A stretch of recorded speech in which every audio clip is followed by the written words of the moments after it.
చాలామంది అన్న నువ్వు ఏం ఫీడ్ వాడతావు అన్న అది అని చెప్పేసి అడిగినారు. ఫీడ్ గురించి కొంచెం చెప్పాను అని చెప్పేసి నేను మార్నింగ్ మిల్క్ తీసే ముందు ఈ కుట్టి వేస్తాను. కుట్టి మీద ఒక 3 kg దానా వేస్తాను. నేను 3.5 4 kg కూడా పడుతుంది. ఆ దానా వచ్చేసి కల్లి, చున్ని, తౌడు. తర్వాత మనం ఒక్కొక్క యానిమల్కి వచ్చేసి 5 kg కుట్టి వేస్తాము, 3 కిలోల దానా వేస్తాము ఎగ్జాంపుల్. సో ఈ విధంగా వేస్తాము. పొద్దున సాయంత్రం వేస్తాము, పాలు తీసే ముందు వేస్తాము. మార్నింగ్ టైంలో 11 ఆ టైంకి పచ్చిగడ్డి మన దగ్గర ఉంటుంది, మన సూపర్ నెఫేర్ ఉంటుంది. దాన్ని అంతా కుట్టి బట్టి దాన్ని ఒక్కొక్క గంప అంతా వేసేస్తాం. ఒక గంప వచ్చేసి 15 kg 20 kg గంప ఉంటుంది. సో గంప నిండా వేసేస్తాం మేము. ఈ ఫీడ్ బెటర్ నన్ను అడుగుతాయి, ఎందుకంటే మిల్క్ కూడా టేస్ట్ బాగుంటాయి. ఇంకెక్కువ ఫీడ్ పెట్టుకోక అవసరం లేదు.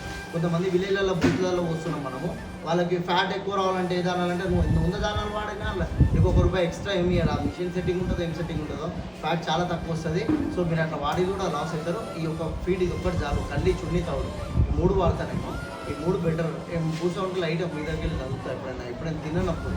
సో దీన్ని బట్టి బెల్లము, ఆవాల నూనె, calcium, mineral mixture monthly 5 days ఒక్కొక్కటి వాడినా కూడా మస్తు హెల్దీ ఉంటాయి బర్రెలు. ఎట్లాంటి డిసీజెస్ రాకుండా ఎట్లాంటివి రాకుండా మంచి ఇవి వాడితే సెట్ అయిపోతాయి. సో దూడలకి అన్నిటికీ మంచి మినరల్ ఉంటాయి, ఇంకా కాల్షియం చాలా ఉన్నాయి. సో ఇవన్నీ వేసి దూడలు అన్నీ కాపాడుకోండి, మెయింటైన్ చేయండి. Thank you.